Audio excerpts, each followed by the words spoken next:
Time now for Edmund O'Brien as... Johnny Dollar. Get out of bed and get your gumshoes on, Johnny. You're going to be busy. Who's this? Ed Bonner, and I'm calling you from Hartford. Heard you were in Boston this week. Get over to the Elwood Faber department store right away. Oh, call me later, Ed, would you? It's still 8 o'clock in Look, the we morning. got $300,000 worth of liability insurance on their fur department. Sure, later. Now they haven't got a fur department anymore. Just had 85 minks stolen. What?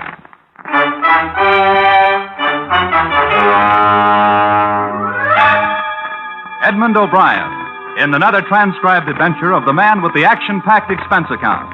America's fabulous freelance insurance investigator. Yours truly, Johnny Dollar.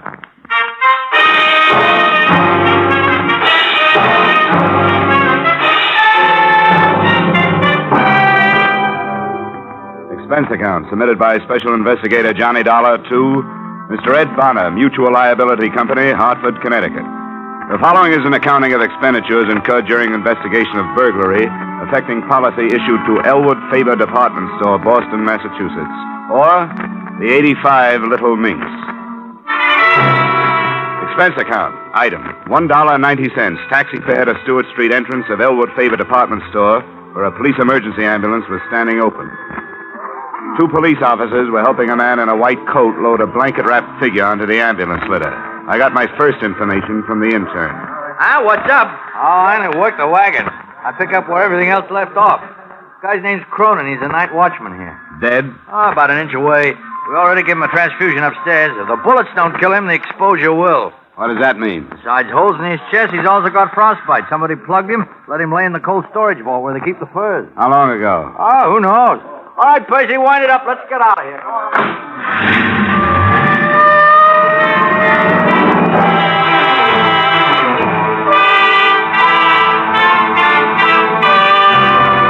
An assorted group of reporters and cameramen seemed to be converging toward a freight elevator just inside the store entrance. I converged with them, and we all rode up to the 5th floor, where 2 plainclothesmen from burglary detail stopped us. I showed my ID card, argued for 5 minutes, and finally got a frown and a thumb jerk. I walked across 35 yards of expensive carpeting through a cubbyhole office door into a large room. Standing in front of a huge refrigerated vault was a tall man in a black Stetson. His name was Delaney. We shook hands. Quite a thing, Dollar. Some guys walked out of here last night with 85 mink coats. It's a mess. You got a cigarette? Yeah, sure. Here you are. Thanks. Store's going to be closed all day while the burglary squad goes over it with everything they got. You can do what you have to do, too. Thanks, Lieutenant. I appreciate that. What do you figure, freight elevator or stairs? Either or both. I don't know. They must have had a panel truck or a big limo in that alley. Yeah, I noticed that on my way up. It'd keep any car hidden from the street, and they'd be able to work without being bothered. I got a man coming down to check for tire tracks, but it won't do any good. Whoever they were, they did it quiet, and they did it neat. Neat? Yeah. But quiet? You mean that night watchman, Cronin? Well, there must have been some noise when he walked into them and got shot. I hope he lives to tell us something. He's in tough shape. How about this? The vault?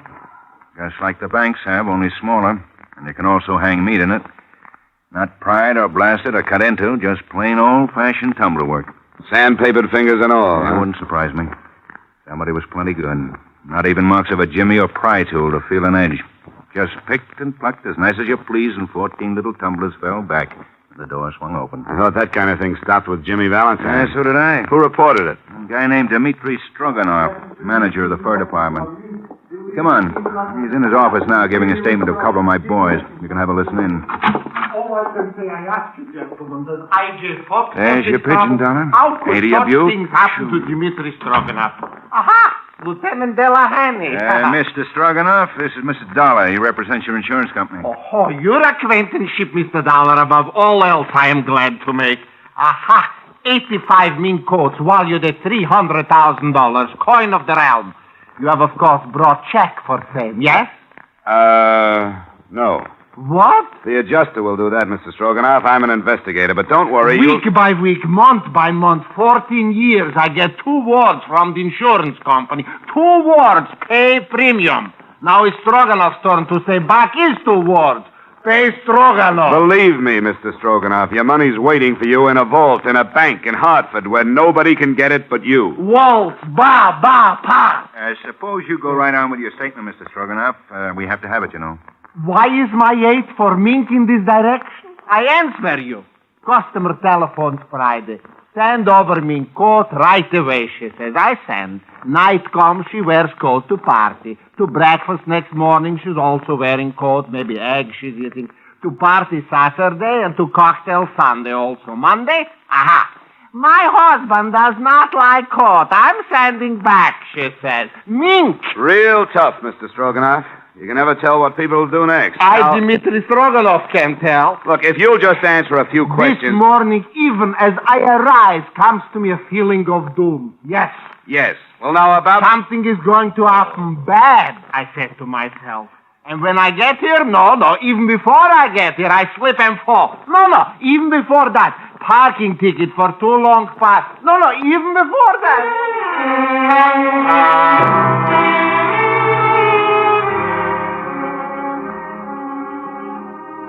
He went on like that for quite a while, and the police stenographer took down every word.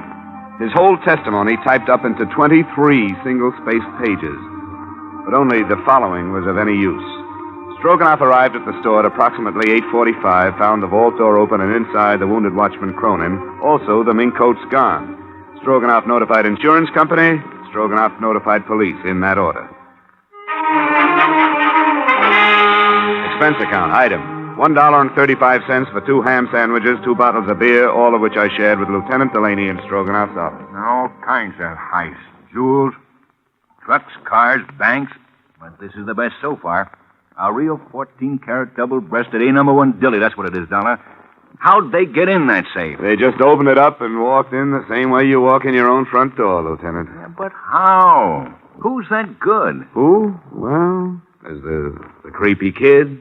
They always say he's that good. You and me both know Creepy died 12 years ago at Dunamore. And there was Dancing Dan Marathon. Dancing Dan. He couldn't open a 2-bit padlock if he had the key. Who is good, Johnny? Who could do it? I wish I knew. Stroganoff's the only one in the store who knows the combo. The only one. But I don't know. But you aren't taking any chances.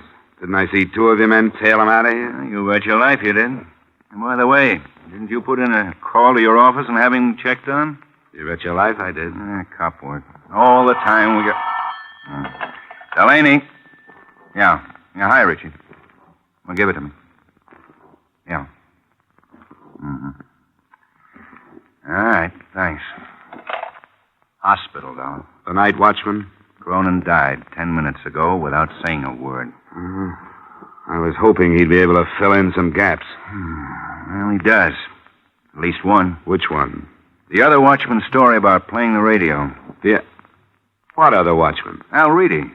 Oh, I'm sorry, Dollar. Maybe you passed him up. Well, tell me about him. Was he shot, too? No. We questioned him first thing this morning. You see, Cronin made the rounds, and Reedy held down the office. Reedy didn't know nothing about anything last night. He was listening to his radio in his office downstairs. What gap does that fill? And Doc says Cronin got it with a .32. That'd fit. They don't make much noise, and a man leaning into a radio close. Reedy, huh? Well, where can I find him? Right here. He's waiting in the locker room. Why, do you want to talk to him? Yeah. Mind? Oh, help yourself, Dollar. Thanks. Oh, Dollar. Yeah? You're looking for $300,000 worth of mink coats. I'm looking for a killer. Don't be a wise guy when you do your poking around, huh? I'll try to keep my nose clean, Lieutenant.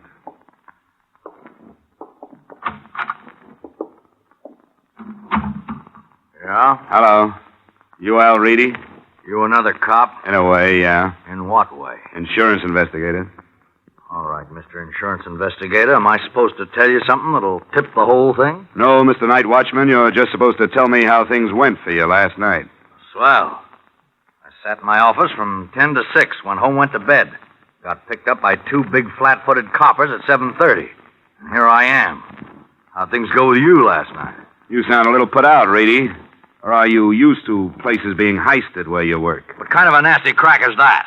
What'd you see in here last night while you were doing all your night watching? Nothing. No freight elevator moving? No. No sounds on the stairs? No. And you didn't hear the shots that plugged Cronin? No, I didn't. Why? Because I sit in my office and listen to disc jockeys. The radio's liable to smother a lot of noise. Wrong answer. Well, the cops like it. I don't. Give me a better one. I'll have to look for it. But I'll find it, mister. Sure you will. Sure you will. But you'll never find those guys who tromped off with those coats last night. You sound awful sure of that. I am. Because you'll spend all your time on someone like me trying to make something out of nothing just to show everybody how good you are. Reedy, if you're clean, you haven't got anything to worry about. Well, maybe, but answer me this. Who's going to say when a guy's clean? When he's right or wrong? A lot of filing cabinets in a building somewhere? Answer me, investigator. Who knows? Who's going to say? Let me alone. Just let me alone.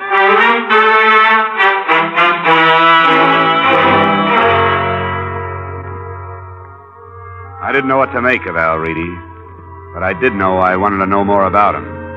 At the personnel office, I pulled out his application card. It looked good enough, and then I suddenly put it back. I had a hunch, and I headed for the Middleton Safe Company. The president and chief designer of the Middleton Safe Company was standing under a blue light in the center of a newly completed vault. He seemed lost in the huge room of shiny, gleaming metal all around him. Please excuse me for not receiving you in my office, Mr. Dollar. Inspection day? Something like that. Now, this is what I call the Big Haze. Beautiful, isn't she? Completed a fortnight ago for a firm of South American bankers. You work on the safes and vaults yourself, Mr. Middleton. Indeed, I do. The drama of it captured me as a youth. To compose and weld and conform metal into an impregnable stronghold. Oh, it's fascinating, huh? Yes, of course. Fine metal, case-hardened, perfectly alloyed Ohio steel. Strength, Mr. Dollar. Strength. But then I bore you, sir. And now then, why are we meeting? So you can tell me something about safes and vaults, Mr. Middleton? Oh, I dare say I could, sir. But I'm afraid you'll have to be more specific. All right. Tell me about the kind of vault you manufactured for the Elwood Faber department store. A vault for... Oh, yes, the fur vault. Oh, yes, of course. What precisely do you wish to know about that vault? How someone could open it without knowing the combination. Oh, an impossible occurrence. Have you read the morning papers? Papers? What about them? That particular vault was opened last night and all the furs taken. Yeah, well, what do you say? Looted? Well, that's impossible. It happened. That's why I'm here. Well, this is quite a... Oh, dear me, Mr. Dollar. Of course, you'll want a thorough account from my organization. Of course. And I shall be glad to furnish you with any information that might be helpful. I'd like to know how the combination was set and who knows it. But I'd have to know the serial numbers on that particular vault. Here, try these. Oh, well, you're a very efficient man, Mr. Dollar. I see you've jotted them down. Well, let's go up to my office and look them up. Oh, no, sir. That won't be necessary. I recognize these serials. D4536. Oh, D. Well, D stands for Dana. Mr. Dana set the final combination. Mr. Dana? My chief engineer for years. And who else besides him would know it? Myself, and the person in proper authority at Elwood Faber, of course. Well, that would be Stroganoff. Anyone else here? No, sir. I'd like to talk to Mr. Dana, then. Well, I'm afraid that's quite impossible, sir. Oh? Albert Dana has been dead for 7 years. Up to and including that point, I had a whole lot of nothing to go on. But by the time I got back to Boylston Street, heading for my hotel, things began to happen. A police car pulled up at the curb, and a familiar Stetson on top of a familiar head leaned out of the window. Hey, Dollar, yo. Yeah, hello, Delaney. Hop in. Just come by to get you. I thought you might be interested in a guy. What guy? The one we found floating down the Charles River an hour ago. Who is he? I don't know. But it looked like he's got the same enemies as a night watchman named Cronin. Huh? Yeah. There were 232 slugs in him. We wouldn't have picked it so fast, only that's the second pair been through ballistics in one day. And they match? Like your two front teeth. The same gun killed the night watchman and the guy in the river.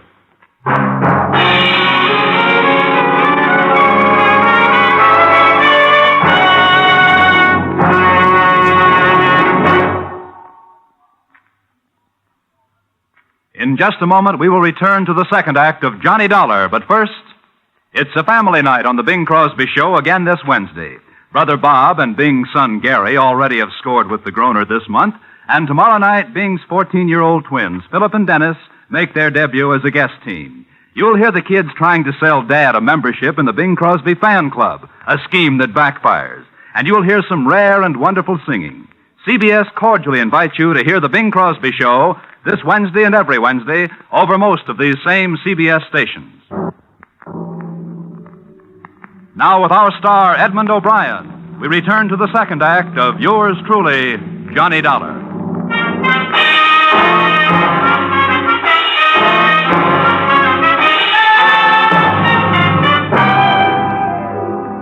I spent half the night at the city morgue and police headquarters with Lieutenant Delaney, examining the body they found in the Charles River and trying to identify him. All the labels were ripped out of his clothes and the laundry marks were cut off. We were left with just his physical characteristics and fingerprints. The mug file didn't duplicate him, and the prints didn't check with anything in town, so they sent them to the FBI in Washington. I got to my hotel at 4 a.m. to get some sleep, and I got it. 3 of the shortest hours' worth I ever had. Dollar? I'll tell her when he comes in. This is Ed Bonner, Johnny. How would you like to be fired? Huh? Oh, yeah, Mr. Bonner, sir. What can I do for you? Turn up with 85 mink coats. What have you been doing since yesterday? Sleeping? Bonner, I've run my legs down to my knees, honest. I've been trying to find out something, anything. I've peeked into so many corners, I've got television eyes. And I've got a weak heart. Unless we find those furs in 24 hours, we have to pay off Elwood Faber $300,000. Well, what are you going to do? Take it out of my pay? We have to. We'll start by selling your body to a medical school. Please, Johnny, do something. Bonner, what's Elwood Faber's financial position? AAA. Couldn't be better. They wouldn't steal him. How about the fur man, Stroganoff? He's always had money. Family. All right, Bonner, I'll keep after it. I'll call you when I get something. Johnny, don't take my shouting personally, but this is a big one. Give it everything you got. I forced myself to get out of bed, take a shower, and get my clothes on. I started for the door and had no idea where I was going Aha, Mr. Dollar. when somebody did my thinking for me. To see you personally, I, Stroganoff, maestro of the Elwood Faber Fur Department, am here. Do you have any news? News. Every paper in the country it should hit twice. Never in my 30 years of association with that foul little beast, the mink, has anything like this happened. What happened? You wouldn't believe me. Look, I'm pretty gullible. Well, it's incredible. I don't blame you for not believing me. Are we going to keep up this game, or do you tell me? Don't get huffy with Stroganoff. I will tell you. This morning, wrapped in dirty cardboard box, is arriving at the Fur Department. Guess what? A mink coat. Incredible? Incredible indeed. You mean one of the coats was returned by mail? Right. Well, that's encouraging. I am not overjoyed. You still owe me for 84 coats.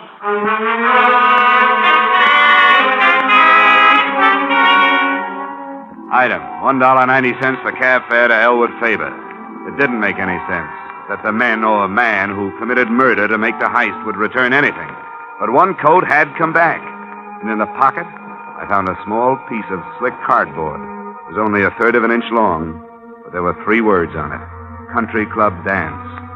I was lucky. The country club secretary had a guest list, and one name on it stuck out like the nose on Jimmy Durante.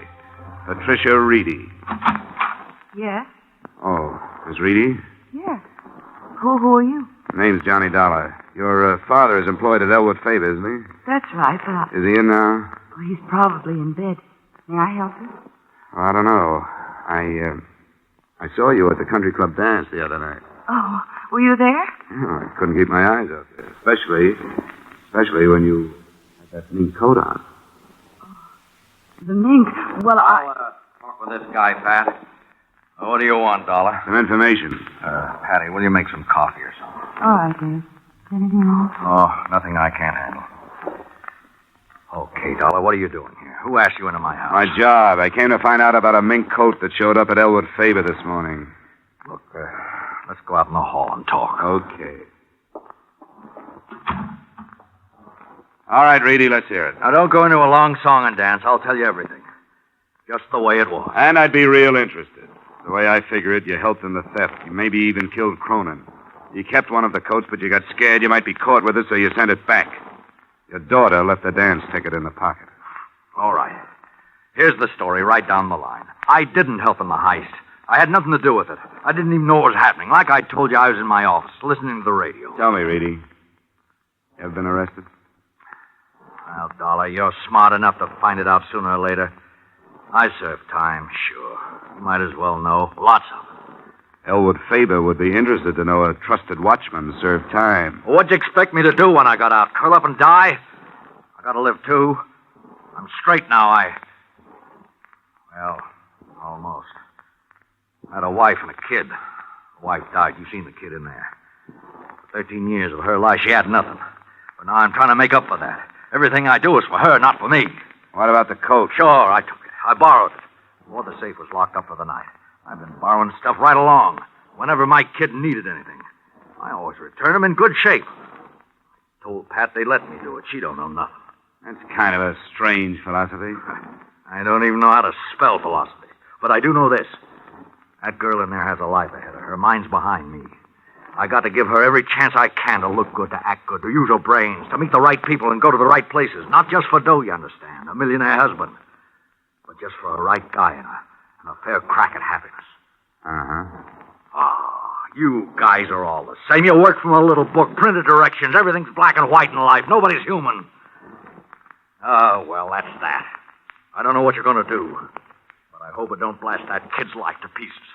Reedy, you should have thought of this a long time ago. I don't want any lectures. You'll shut up and you'll listen to me. I think I believe you. You're right. Maybe we do work from printed directions a little too much. Well, I can use a little judgment on my job. I think, for now, I'll forget everything you told me and forget where that coat came from. Go on back to bed. Go on, Reedy. Well, I didn't expect that from you, Dollar. Reedy, I know what bad breaks are like, too. Oh, Oh, come on. Look, you'll have me doing that in a minute.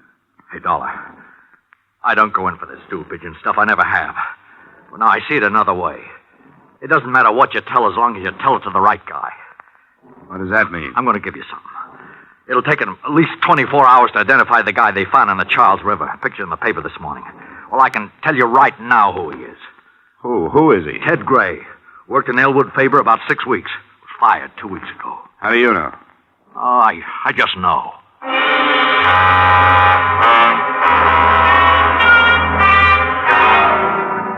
Personnel at Elwood Faber confirmed Ted Gray had worked there and was fired for insubordination.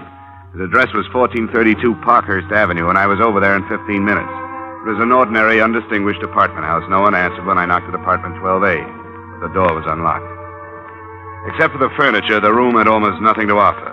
I poked around for half an hour before I saw the phone numbers written on the wallpaper next to the phone. There were 14 numbers, and I started calling them right down the line. The first 7 produced such things as Ling Chi Chinese Hand Laundry, the Happy Hour Liquor Store, and several other things that didn't have the particular information I needed. On the 8th call, I got the result. Hello? Hello. Is Harry there? Harry? Harry who? Harry Gordon. But I'm sorry. You must have the wrong number. Oh. Sorry. That's quite all right. Maybe he didn't know Harry, but I knew him. At least his voice. I called Lieutenant Delaney and told him where I was going. It was dark by the time I got to the Middleton Safe Factory. There was a single work light spreading a sickly yellow glow over the main floor of the loading platform. There wasn't a sound when I entered. That was too good to last. It went off somewhere in the darkness, and I dropped behind a medium-sized safe and waited for a gun flash. Dollar! Johnny Dollar! What are you doing here? Looking for 84 mink coats, Middleton. I thought that was you on the phone, Dollar. How much money do you make? Not much, but save your breath. You're going to need it to run. A man of your talents could do a lot in South America. With 100,000 and a business. I could never remember all those Spanish verbs. Thanks. Have you got anybody coming? Lots of people, Middleton. Lots. If I hit you, how'd I know you weren't a burglar? You know, I'll never give up. And you'll have to shoot better than that. You missed me 10 feet. Oh, my windage screw is off. Is that the 32 you used on Ted Gray? No, this time I have a Luger. For special work. I can fist that. Oh! Come on.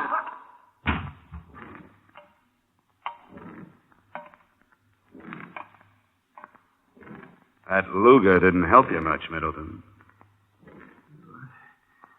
What an ignominious end. Yeah, you blew a good life.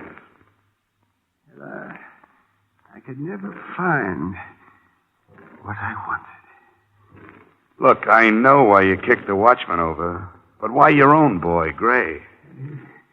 He was in the deal with me, but held out a coat for himself. That shows you how wrong you can be. It wasn't Ted Gray. You see, Middleton... Oh. Dollar! Over this way. You've been shooting up the town, Dollar. Now, what's this? Jessup K. Middleton, he's your boy. Yeah, boy, for what? For the fur heist and the bodies at the morgue. How do you know? Well, there's a safe full of furs on its way to South America somewhere. If you hurry, you might stop it at the port of New York. Why would he kill the guy in the river? And who was that guy? Ted Gray. He was the man who cased the Elwood Favor job. He reported 85 coats ready to go. And when only 84 showed up, Middleton thought he was holding back on him. Well, okay, Johnny. Thanks for doing all the work. I was just lucky, Delaney. You sure were. You could have been hit where it hurt worse. Come on, let's have the ambulance doctor look at that shoulder.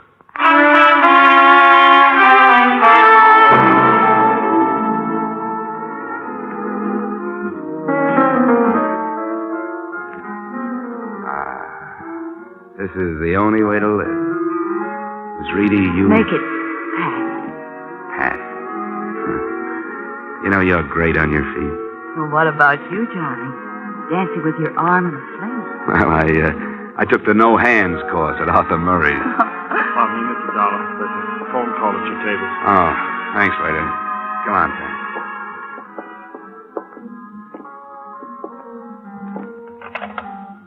Johnny Dollar. Ed Bonner, Dollar. Bonner? I won't take another job for at least a week. No, it's not that. Well, what is it?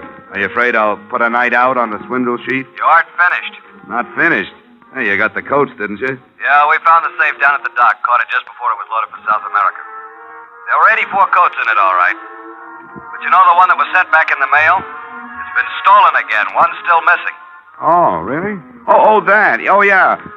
Well, you know, Bonner, somehow I have a feeling that last coat will be in the mail tomorrow. Are you sure? Positive. So long, Mr. Bonner. So long, Johnny. Who was it? Oh, nobody important. You know something, Pat? You look just grand in mink.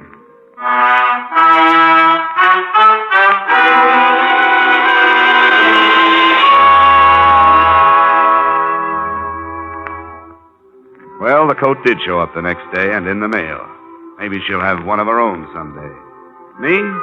I stuck around Beantown for a few days to get a better look at the Bunker Hill Monument, Paul Revere's home, and her deep blue eyes, which began hinting at wedding bells. So, expense account item $11.75 back home, but fast.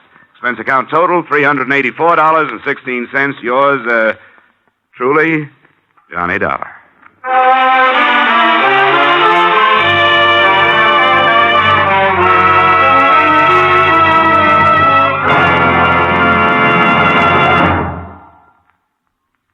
Yours truly, Johnny Dollar, stars Edmund O'Brien in the title role and was written tonight by E. Jack Newman and John Michael Hayes, with music by Leith Stevens.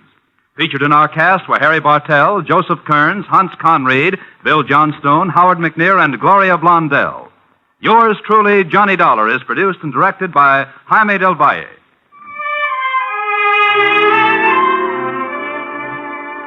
Join us next week when Edmund O'Brien returns in another transcribed adventure of... Yours truly, Johnny Dollar.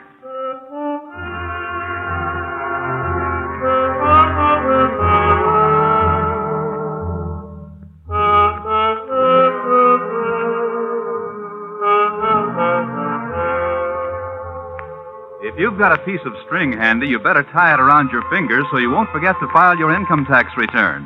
The deadline is March 15th, you know, and March 15th is right at hand. So to avoid penalties, file your returns promptly, but don't be in such a hurry that you forget to sign your name or attach your withholding statement. Now stay tuned for the adventures of Philip Marlowe, which follows immediately over most of these same CBS stations. This is CBS, where you meet Gene Autry every Saturday night, the Columbia Broadcasting System.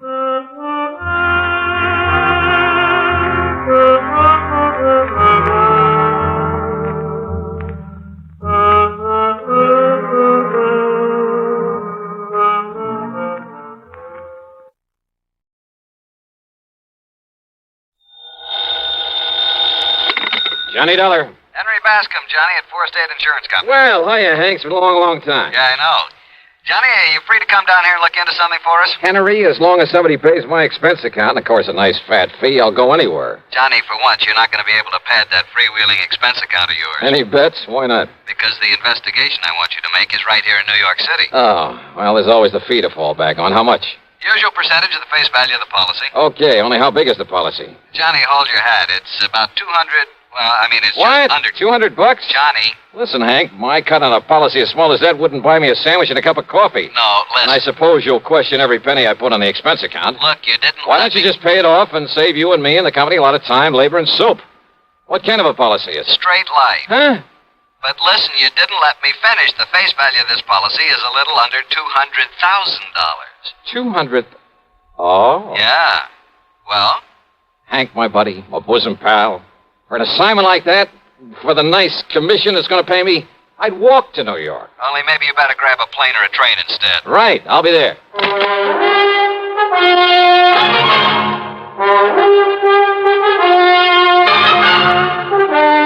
CBS Radio brings you Bob Bailey in the exciting adventures of the man with the action-packed expense account, America's fabulous freelance insurance investigator. Yours truly, Johnny Dollar.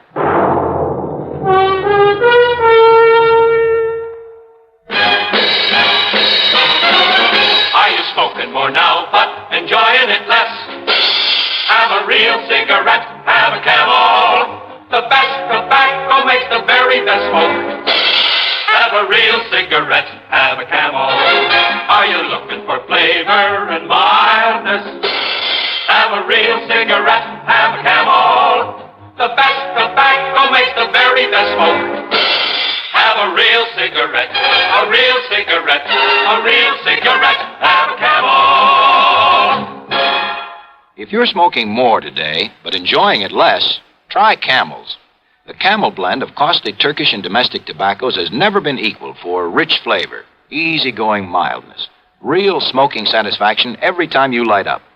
The best tobacco makes the best smoke. Have a real cigarette, a real cigarette, a real cigarette, have a Camel. And now, Act One of yours truly, Johnny Dollar.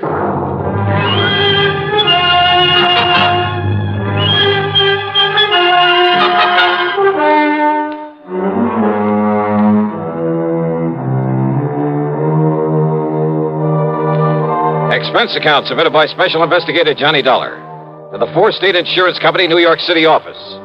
The following is an account of expenses incurred during my investigation of the evaporated clue matter.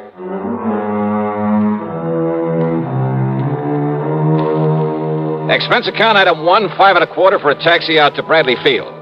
Item 2, $13 even for a plane to New York and a limousine to Grand Central Station. Then I walked over to Henry's office at 500 Fifth Avenue at the corner of 42nd Street. Oh, Johnny, you really made time. Sit down. Yeah, thanks. That's because of the tempting offer you made to me over the phone. A policy worth $200,000. $189,000 to be exact. Straight line. Mm-hmm. On whom? Mr. Jonathan R. Kenworthy. Kenworthy? Very, very wealthy. Retired some years ago after selling off the Kenworthy copper mills. Oh, yeah, sure. Been living here in New York for the past 20 years. Big fancy apartment overlooking the East River. 714 East 52nd Street. Expensive neighborhood. Oh, I told you he was loaded. So what happened to him? He was murdered, Johnny. Oh? Yeah. And who's the beneficiary of this nice, juicy hunk of insurance? His grandson, Carlton M. Kenworthy. And that's the answer to your next question, too. Now, what do you mean by that? I was going to ask you if you or the police have any idea who might have killed him. Yeah, that's right. And I told you, this young Carlton Kenworthy, his grandson, who is also the sole heir to all the rest of his estate. Oh, no, wait a minute. That's a pretty strong accusation, Hank. You have any proof? None whatsoever. Nor have the police. But I take it you figure that Carlton had the motive and the opportunity. And a perfect alibi. Oh? Yeah. Then what makes you think he did it? And the police, too? And the police, too. Well? Motive, Johnny. It's as simple as that. All right, keep talking. It's simply that nobody else in the world could possibly benefit by old Mr. Kenworthy's death. Well, now, Hank... Plus the fact that he had no enemies. None whatsoever, Johnny. You sound pretty sure of that. I am. I not only knew him, but I knew a great deal about him. Oh, but after all, a man who's been head of a company as big as Kenworthy Copper Mills, You know, some disgruntled employee with some imaginary grievances. Over 20 years ago? Well, But even if he'd only retired from that business last month, I'd still say no. Kenworthy was one of the best-loved men I've ever heard of. As for his employees, why, they're the ones he left the business to. He never had a strike, any other kind of labor troubles, despite the size of his plant, because he treated every one of his employees like one of his own kids. This sounds pretty unusual, Johnny, I know. But he was an unusual man. I see. But now about this grandson, Carlton Kenworthy. Well, about as useless a hunk of human being as I've ever seen. How old is he? Oh, 30, 32 or 3. What's he do for a living? Well, that's the point. He doesn't. Nor has he ever done anything. Despite the fine education, all the world travel his grandfather lavished on him. Johnny, if you want a perfect definition of a playboy, I can give it to you in 3 words. Carlton Manson Kenworthy. And he gets the whole estate as well as the insurance. He's known in every nightclub on Manhattan Island. He and that leech Allen something or other who pals around with him. Allen? Yeah, Barker or Baxter or something. Theaters, nightclubs, expensive restaurants, all the racetracks when they're open, wherever they're open. And they toss money around like confetti. Where does Carlton get it? From his grandfather, who's always sponging off. What about this pal of his, this Allen, whatever his name is? Barker. That's his name, Alan Barker. Well? He sponges off Carlton. Oh, they're quite a pair, Johnny. Well, did the grandfather approve of this kind of stuff? I don't think he really knew what was going on. According to the old man's attorney, who was a friend of mine, he was led to believe that Carlton was investing in various business ventures. The point is, the boy needed money. And the surest way of getting it, plenty of it, was by having his grandfather dead. Yeah, well, you've built up quite a case, Hank, but it still isn't enough to hang him, not by a long shot. Have the police been able to pin anything on him? Not yet, apparently. I told you he has a perfect alibi. When did it happen? Last Tuesday. Who's handling the police investigation? Lieutenant Randolph Singer at the... Randy Singer? Great. Randy just happens to be one of the best homicide men in this fair city of yours. Well, he certainly hasn't impressed me. If they've got him working on it, and if you have got a case against Carlton Kenworthy, Hank, I'll see you later. Where are you going, Johnny? Over to see Randy Singer.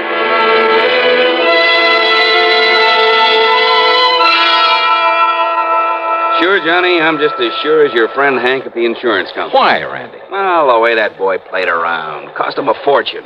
Even more than his grandfather gave him. You're sure of that? What do you mean? Well, the way I get it, Grandpa gave him plenty. Yeah, but Carlton is up to his ears in debt.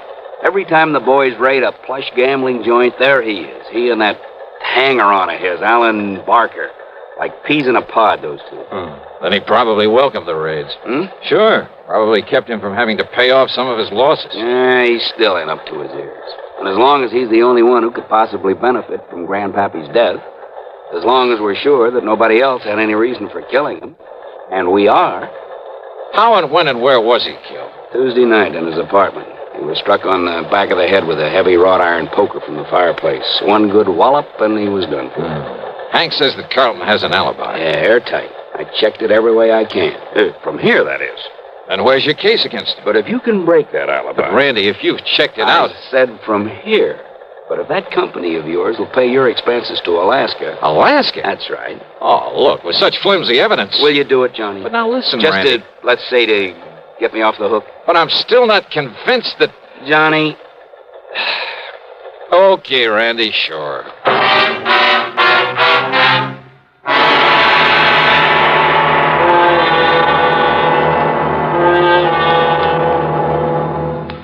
Act 2 of yours truly, Johnny Dollar, in a moment. Meet star Stuart Irwin.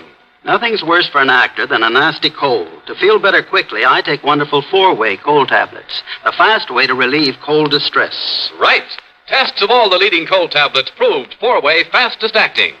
4-way starts in minutes to relieve muscular pains, headache, reduce fever, calm upset stomach, also overcomes irregularity. Take my advice. For your next cold, take 4-way cold tablets. The fast way to relieve those cold miseries.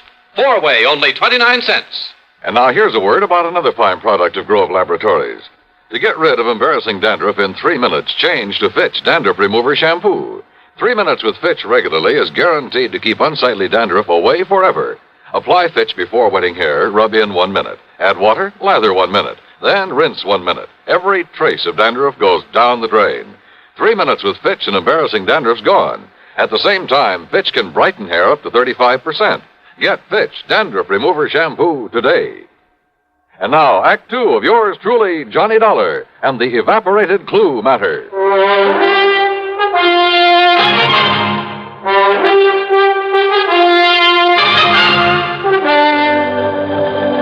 But why Alaska? Because that's where Carlton Kenworthy says he was when his grandpappy was murdered. Well, Randy, that ought to be easy enough to check out. So I did, Johnny. He made the airline reservation. He was aboard the plane. He got the Juneau on Monday afternoon. He got himself a room at the Baronoff Hotel. You checked that with the hotel? By telephone. Why was he up there? Who knows? But the hotel says he was. Well, what did he do with himself? Apparently took in some of the night spots and flew on back here on Thursday morning. Checked him all the way through. And his grandfather died on Tuesday. Oh, Parker. Here's the report on that poker, Lieutenant. Oh, good. The prints were pretty badly smudged, but they managed to nail down a couple of them. Oh? Whose? Yeah, look at this, Johnny. Yes, sir. One print from the deceased and a couple made by Carlton Kenworthy. Yes, sir. And why not, Lieutenant? Huh?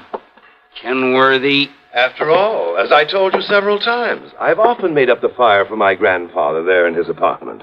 So is there any reason why my fingerprints shouldn't be on that poker that was used to kill him?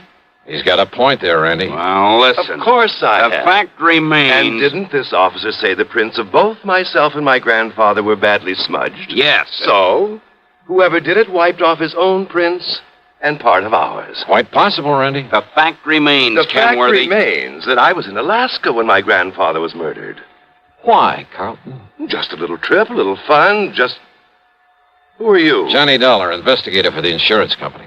Well, Dollar, I certainly hope you can accomplish more than these stupid police have. Listen of all the to me. stumbling, bumbling... Well, That's all, Parker. Yes, sir. Well, Lieutenant, that silly look on your face. Because I think you killed him. Because you're the only one with any reason But I to. didn't, of course. How could I? Hey, tell me this, Carlton. I'll tell you anything I can, Mr. Dollar, if you'll get this incompetent flatfoot off my neck. Kenworthy... And, of course, help to solve the murder of my poor, sweet, kind old grandfather. Okay. Did you make that trip to Alaska alone? Yes, that's right. Okay, thanks. That's all? That's all. For now. Very well. And will you keep me advised, Lieutenant, if by some stroke of luck you should happen to make some progress for a change? Get out, Kenworthy. Gladly. Just be sure you stay around, that you don't leave town. Don't be silly, Lieutenant. Why should I? Johnny, so help me, you fat guy. If I have to... Okay. Just give me one thing, Randy, an address. Huh? Yeah.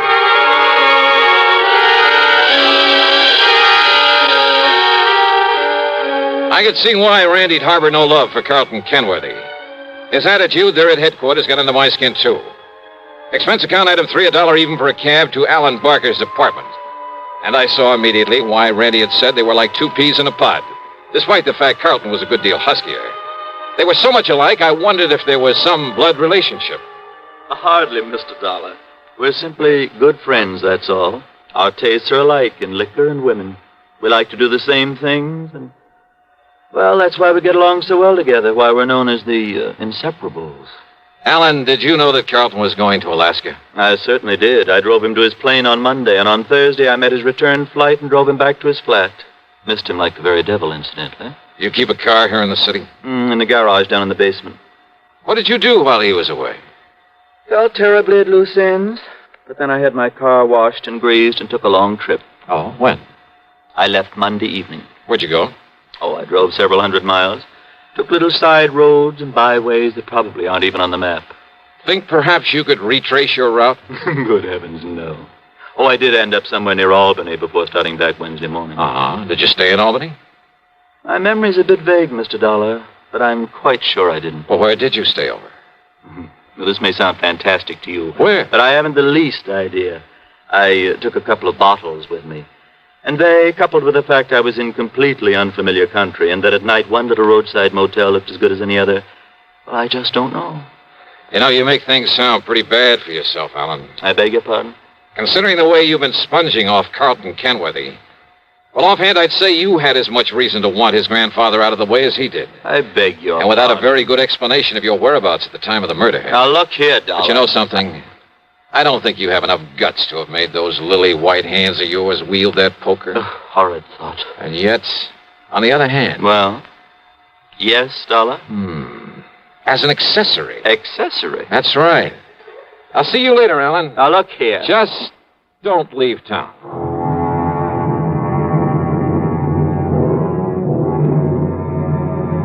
Carlton? Possibly. Alan? Well, I don't know. I don't pretend to be an expert judge of character.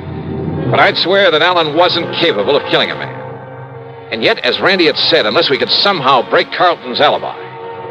And then I got an idea. It would take time. It would be expensive. But with $189,000 of insurance involved, yeah, I decided to take a flyer. Stick my neck out all the way. We'll return to yours truly, Johnny Dollar, in exactly 1 minute. Constipation is something people don't talk about much, but it can be a problem for anyone, even doctors. And when constipation occurs, it's interesting to see just what doctors consider important about a laxative they might use or recommend. Well, a majority of the doctors we heard from had this to say. A laxative should be effective, gentle, as close to natural acting as possible, and a medicine that can be used with complete confidence. Now, X-Lax has been popular with many doctors and millions of people over the years because pleasant-tasting chocolated X-Lax is effective. Overnight, it helps you toward your normal regularity. X-Lax is gentle. Next morning, it gives you the closest thing to natural action. And that's why many doctors and millions of people use X-Lax with complete confidence. X-Lax, the laxative that helps you toward your normal regularity, gently, overnight. Is X-Lax in your medicine cabinet? And now, Act 3 of yours truly, Johnny Dollar. Expense account item 4, $489.54. That's a round-trip plane ticket to Juneau, Alaska, by way of Seattle, Washington. It wasn't until we got there that I suddenly realized I'd been pretty stupid. In spite of the fact that Alan looked very much like him, I should have taken along a picture of Carlton Kenworthy. And certainly I should have taken along a set of his fingerprints for comparison with any I might be able to pick up. Or even a sample of his handwriting. But I didn't, so I'd have to work things out the best I could. Item 5, $10 for miscellaneous taxi fares. Item 6, $10 for a room at the Baranoff Hotel. And yes, I got the same story Randy Singer had about Carlton's having been there, having spent plenty of time at the bar and the bubble room, at nightclubs all over the town. But then it was item 7, $8.50 for some drinks and dinner in the main dining room that finally did the trick. Yeah, that pointed out the one small, seemingly insignificant way in which I could either prove or disprove Kenworthy's alibi. Believe me, seldom has the solution of a murder case hung on such a slender thread. Anyhow, less than 36 hours after I'd left New York, I was back at Idlewild Airport. Item 8, 10 cents for a phone call to Randy Singer. Item 9, $7.50 for a fast taxi into 18th Precinct headquarters.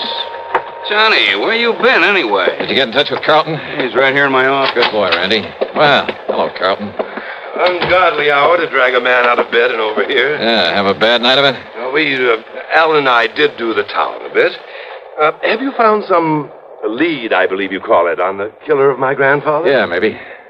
Do you mind if I sit down? Maybe you'd better. Where were you when your grandfather was murdered? Why, I've told you, Juneau, Alaska.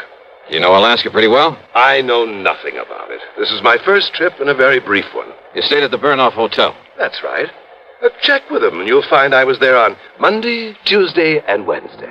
Did you eat there at the hotel? My dinners, yes. But I fail to see what that... Just answer my questions, will you, please? Why not? Okay, now. Monday night.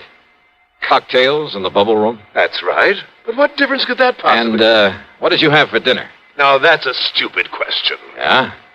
But if I can prove you weren't where you say you were when your grandfather was killed... If you can, Dollar, and I know that you can't, but if you could, I would gladly confess to this murder, regale you with gruesome details, tell you anything you like. Wise guy. I asked you what you had for dinner Monday night there at the Baranoff. Oh, I see. You think if I say I had something that wasn't on the menu that Just night... answer my question. Or perhaps you'll check to see if the dinner was put on my bill, so I'd have to sign for it, leave a sample of my handwriting. But I paid cash for everything. I asked about your dinner. Well? Dollar, of all the asinine, idiotic... shrimp cocktail, a salad, a steak, and some coffee. Get that stuff anywhere. But now, Dollar... Black? What? The coffee. Really, if this is detective work, if this nonsensical questioning... Well?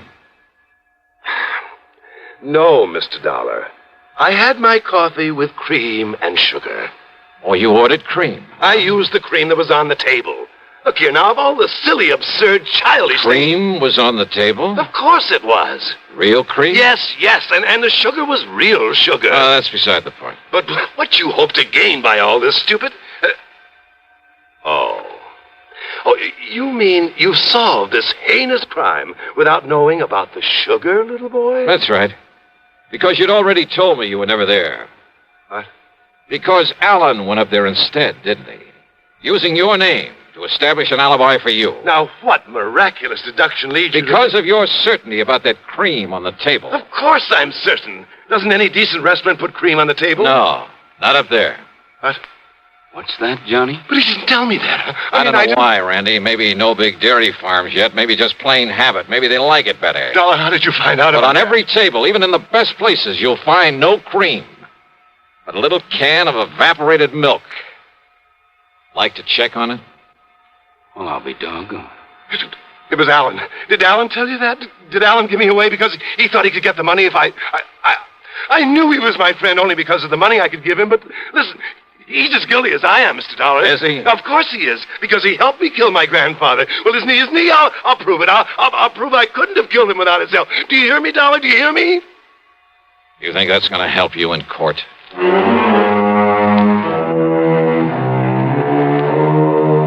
Believe me, if I were to put down all I think about the Allen Barkers and Carlton Kenworthys and all the rest of that rotten...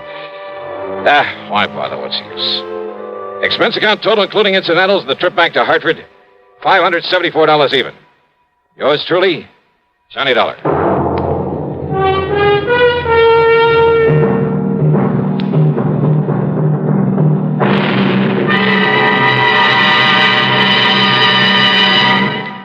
Now, here's our star with a word or two about next week's program. And a welcome to a couple of more stations that have joined us.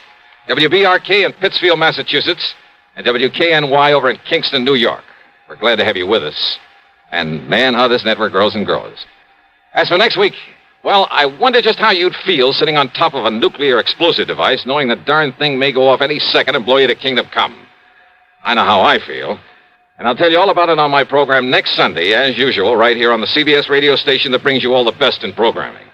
The story's a real cliffhanger, and I'm sure you'll like it. Join us, won't you? Yours truly, Johnny Dollar.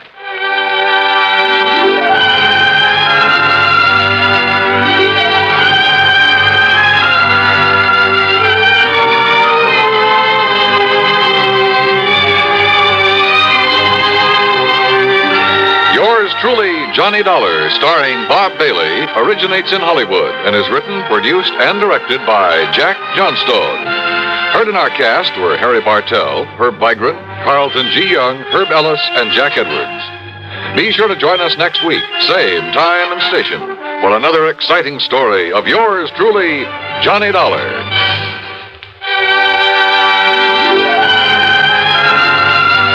This is Dan Cumberly speaking.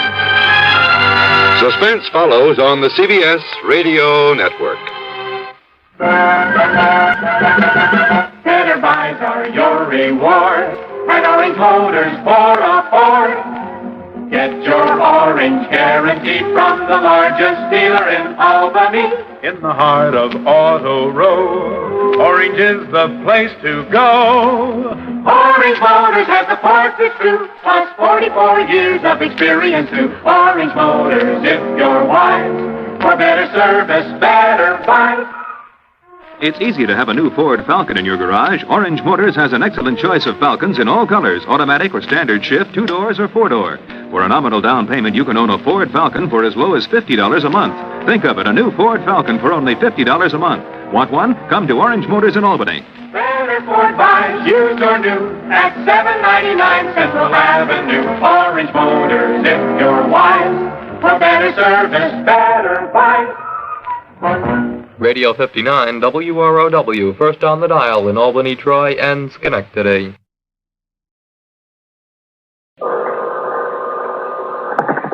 Johnny Dollar. Happy New Year, Johnny, and many of them, and may your shadow never grow less and all that sort of stuff. And the same to you, cheerful Charlie. Yeah, only it's Hal. What? Hal Kemper. You know, Eastern Liability and Trust. Hal, how are you? What's a good word? You made me plans for dragging in the new year in the usual fashion? Oh, in my usual fashion, yes. Well, now, what's that supposed to mean? Well, it means that instead of getting myself hooked into some big, noisy, drunken party, and then risking my one and only life among all the crazy drivers who'll be seeing double because of the parties they've attended, instead of greeting 1962 with a hangover headache, I have other plans. Oh, yes, I forgot. Hmm? That luscious little damsel you've been courting all these years, Betty Lewis. Well, that's just the trouble, Hal. So what's the deal, Johnny? Quiet little supper, just the two of you over at her place with a log crackling on the hearth and candles on the table, all that sort of stuff. Oh, I'm sorry, Hal. And at the stroke of midnight, a glass of sparkling champagne to match the sparkle of her lovely eyes. How am I doing? I guess right? Not quite.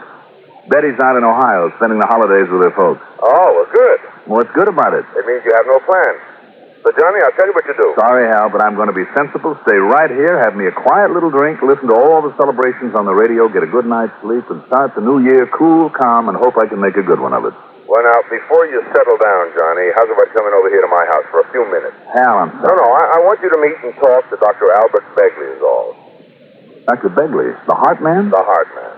Why? Because of something he's just told me about one of his patients, who happens to be an important client of ours, a wealthy old widow by the name of Mrs. Nancy Cunningham. What about her?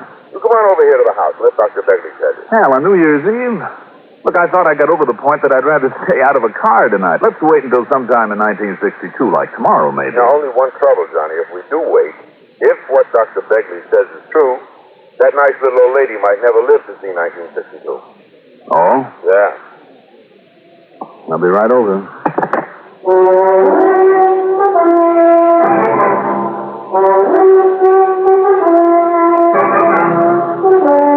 The CBS Radio Network brings you Mandel Kramer in the exciting adventures of the man with the action-packed expense account.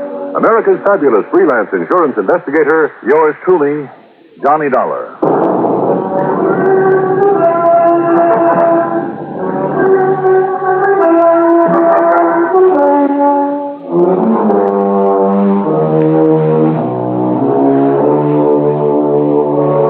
Expense account submitted by Special Investigator Johnny Dollar to Eastern Liability and Trust Insurance Company, Home Office, Hartford, Connecticut.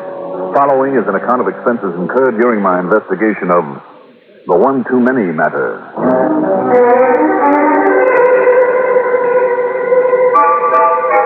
Expense account item 1, $480 for a tank full of gas from my car. Then, for 2 solid miles, I had to duck and dodge a flock of the darn fool drivers who'd already started to celebrate, and far too many of them might end up on a slab in the morgue. When I got to Hal Kemper's house, I could see that he and his pretty wife Doris were planning the quiet kind of evening that I'd have been able to have had with Betty Lewis if she'd stayed in town. Hal immediately swung me into the den where Dr. Albert Begley was waiting. He was a short, stocky, gray-haired, clear-eyed man of about 60, I'd say, with that rare combination of gentleness, kindliness, and quiet efficiency that makes for a good family doctor. Glad to know you, Mr. Dollar. Dr. Begley? And I'm particularly glad that Kemper here was able to get hold of you on short notice. Well, what I'm glad about is that Johnny had no plans for tonight, so there's nothing to keep him from going right on over there. Yeah. Now, just wait 1 minute. Go on over where? Have I walked myself into some kind of a trap that you two innocent-looking connivers have set for me? Yes, I think that's just about it. But believe me, quite necessary. Well, Happy New Year to me. I hope it will be. Now, I believe Hal mentioned Mrs. Nancy Cunningham, too. That's right, Doctor, he did. Well, after Mr. Cunningham died, leaving her fairly well provided for, by the way. So I understand. Well, considering her heart condition, she did what I think was a very sensible thing. Moved into a little one-story, 3-bedroom home that she can care for all by herself without any danger of overdoing it. Mm-hmm. It's over on the western edge of town, just north of Homestead Avenue. Now, here I've written down the address for you. Doctor, you said a heart condition. Just how serious? Mr. Dollar, yesterday I would have told you that Nancy Cunningham would live on for, 5, 6, 7, perhaps as many as 10 more happy years. But now, after what I learned from her this afternoon, well, I suggest that you go on over to see her right away. Well, may I ask why, sir? Well, because of 2 people who will arrive there sometime tonight. Presumably just to give her a little company during this holiday season. Oh? And who are they? Her only living relatives, 2 nephews, Donald Kingman and Walter Baird. They're the last of the line, Mr. Dollar, and therefore Mrs. Cunningham's heirs to both her estate and, I understand, a considerable amount of insurance. Considerable is right, Johnny. Now, I telephoned Mrs. Cunningham that you're on your way, and she'll put you up there just as long as necessary. Well, how long is that supposed to be? As long as those 2 nephews are with her. After that, we'll see. Well, now, Dr. Begley, just 1 minute. Yes, yes. Do you mind telling me just why you've taken it for granted that I'll go along with this? Not at all. You see, I am firmly convinced that one of those young men is going there for only one purpose. And what's that? To murder Mrs. Cunningham. Doctor? You really believe that one of her own nephews is going to see her just to murder Mrs. Cunningham? Mr. Dollar, I'm certain. And before it's too late, Johnny. What do you mean by that, Hal? I mean, she called me just a few days ago. She told me that she's done all she wants to for them. She's going to change her policy to name some charity as principal beneficiary. What charity? Well, it's just the trouble. I don't know. Probably some clinic or hospital or something. Anyhow, she said she'd talk it over with me sometime next week, but not before. So, meantime, the boys are still in. Well, the mere fact that they're going to spend New Year's Eve with her. Before she can change her policy, Mr. Dollar. Before they can be cut out of it, don't you see? The only time they ever went to see her before was when they needed money. But now, all of a sudden, they're being good-hearted Joes. Keep her company. Help her welcome in the new year, huh? Well, I don't believe it. I agree with the doc here that one of those guys is going to get her out of the way, while they can still benefit by it. You say one of them. And you said that too, Doctor. Well, which one, Walter Baird or Donald Kingman? Well, that's just it. Even though they've certainly never looked or act like the sort who could do such a thing, there's still the evidence, Mr. Dollar. What evidence? Well, during Donald's last visit, while he was away from the house, a couple of gunshots crashed through the window, narrowly missing her. Oh? The police were able to trace those shots to Donald? No, it was Donald who called the police, made them investigate. And if that wasn't done just to take suspicion off himself... Now, just wait a minute, Hal. What did the police find out, Doctor? Nothing. They decided those shots were strays, fired by some careless youngster over in the woods. And they let it go at that. I see. Well, it could have happened that way. Yes, I know. But I also know that when he was just a little tyke, Donald was quite a rifle shot. Another thing, Mr. Dollar. That evening when he left, it was bitter cold, so the heat was on in the house. It was on low. She'd planned to leave it on overnight. But it suddenly went off completely. Well, now, Dr. Begley, Well, if I hadn't happened to drop by and discovered where a small cotter pin had jammed in the regulating mechanism, where it could have been placed by a human hand, Mr. Dollar, you remember that. Why, do you know that she could have frozen to death that night?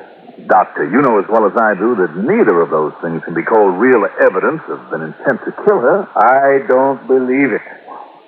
Mr. Dollar, I believe that one of those boys, possibly both of them, are planning to kill her.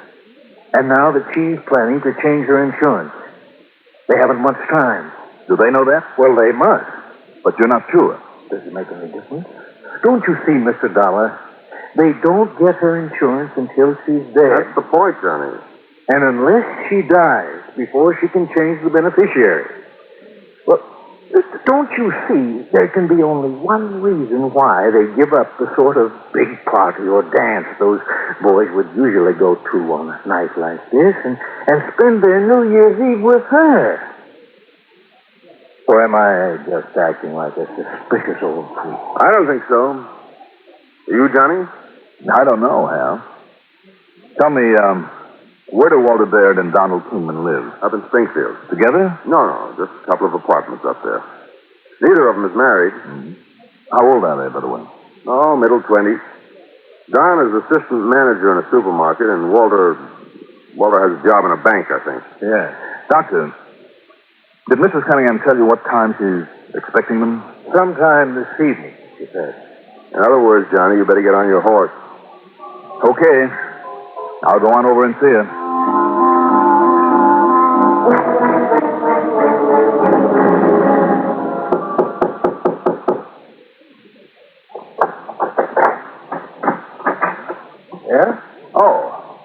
be either Donald Kingman or Walter Baird. Don Kingman. Are you Mr. Johnny Dollar? That's right.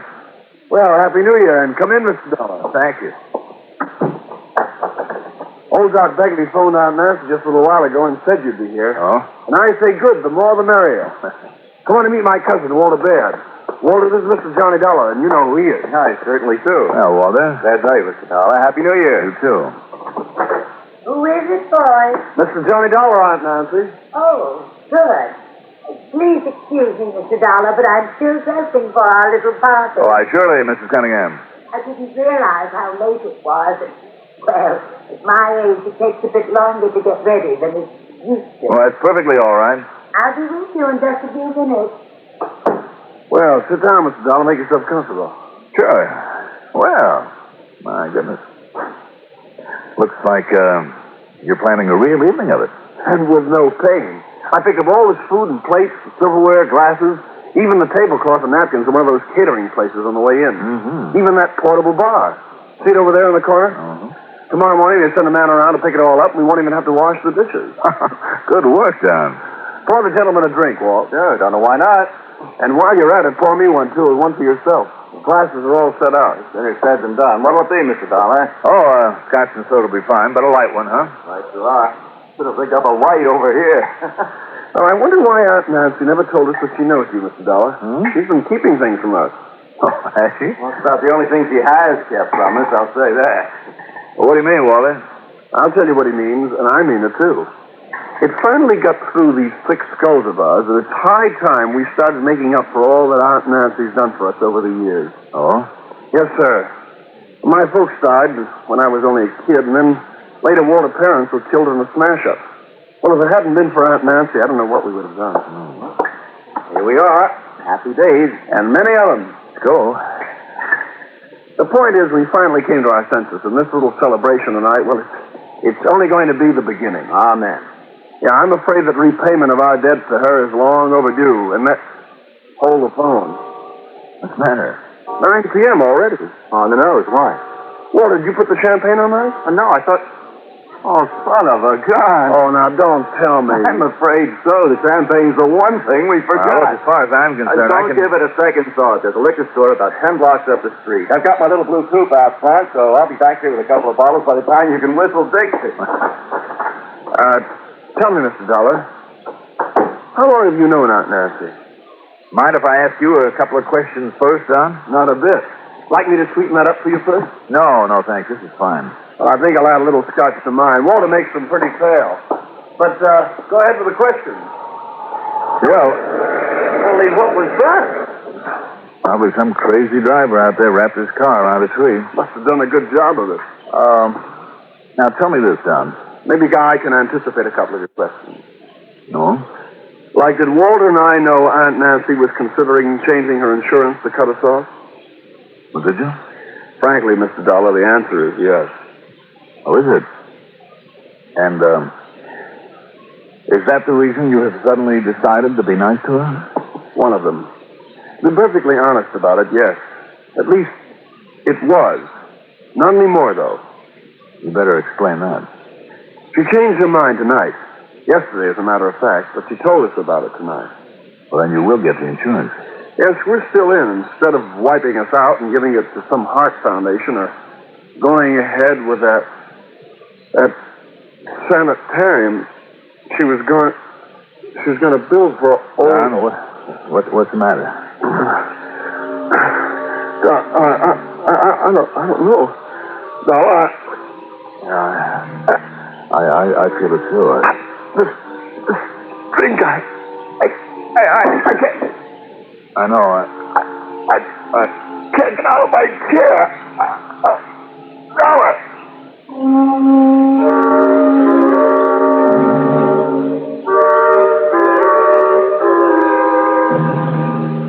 All of a sudden, the world turned completely black. I vaguely remember rolling off my chair onto the floor and then nothing for what seemed a century or two.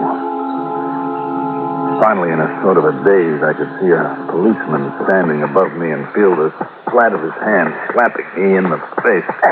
Hey, all right. Come on, Dollar. Wake up. Logan. That's right. Bill Rogan. Only it's Sergeant Rogan to you. Huh? Yeah. Another snort of his brandy. Now, what do you know about this dollar? About what? This other guy stretched out here the same as you are. Who is he? Oh, that's Don Kingman. Yeah? What about that body in there in the bedroom? Body in the bedroom? That's right. Old Mrs. Cunningham. Huh? Dead, with a bullet in it.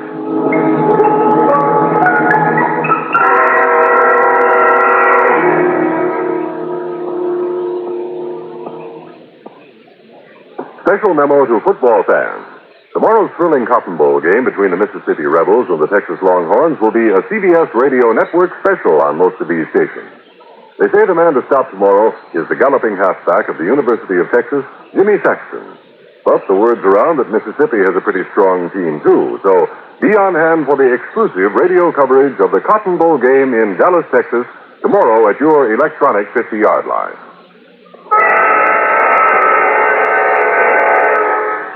Rogan, you say that Mrs. Cunningham has been murdered? A .22 bullet right in the head. Good Lord.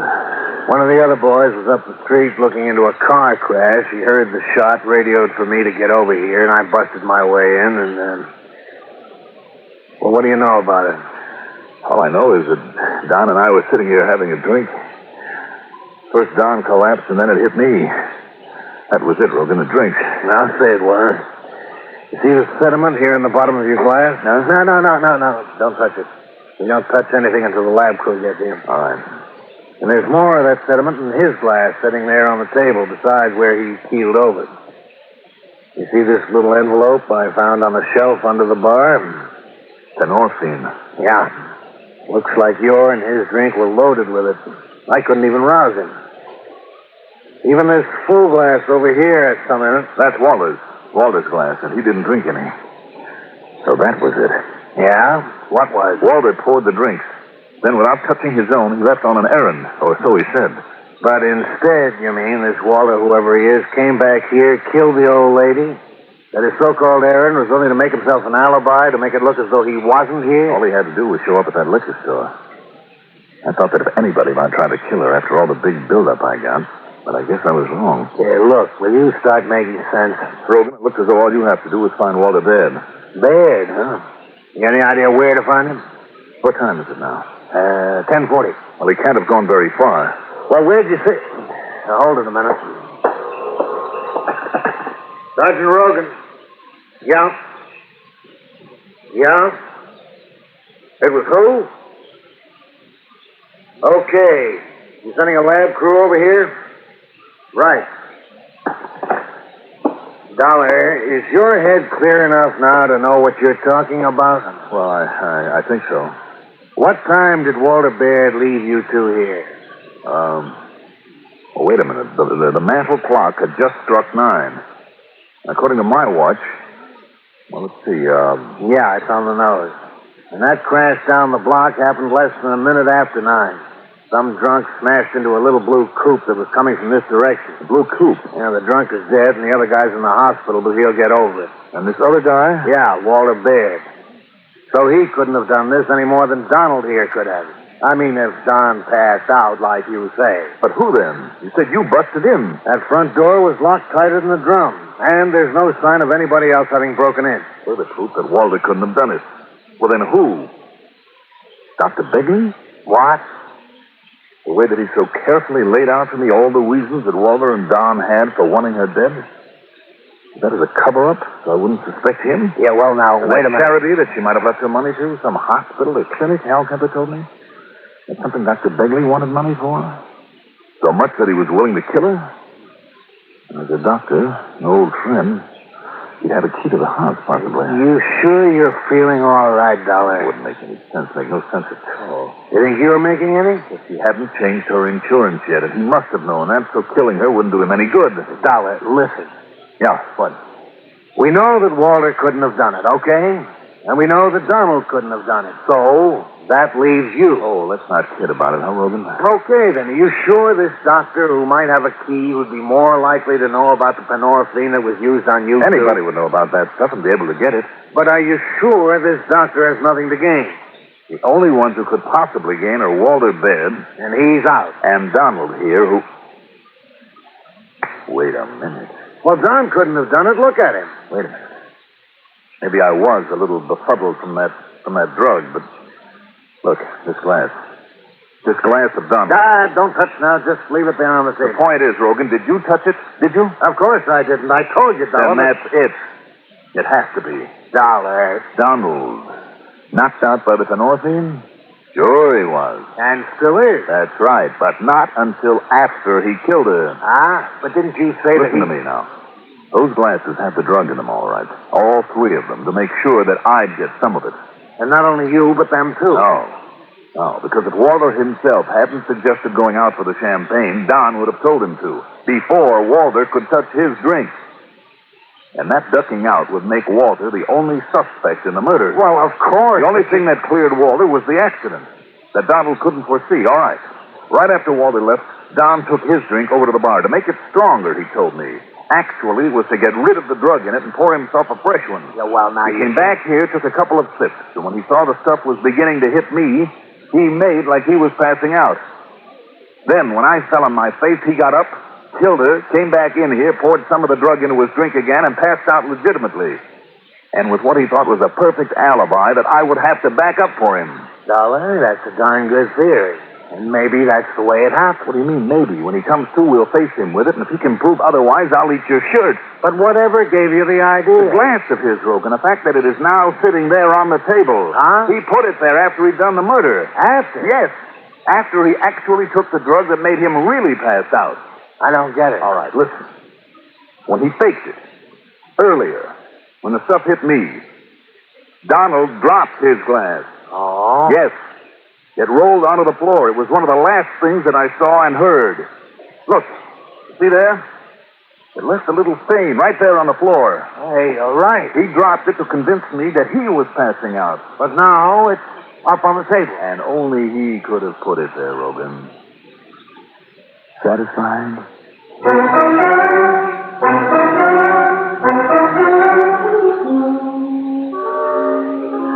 When he came to, and we told him how he'd worked it, how he'd made the mistake of setting the glass back on the table, told him we made a paraffin test of his hand to prove our point. Well, Don not only confessed, he showed us where he'd hidden the gun. Expense account total? $4.80 for that tank full of gas. Yours truly, Johnny Dollar.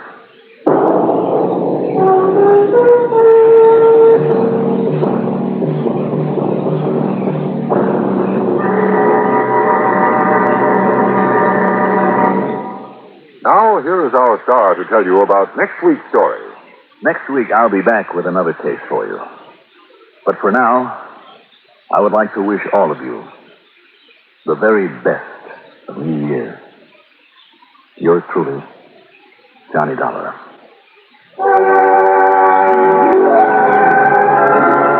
Yours truly, Johnny Dollar, is written by Jack Johnstone, produced and directed by Bruno Zerato Jr., music supervision by Ethel Huber. Johnny Dollar is played by Mandel Kramer.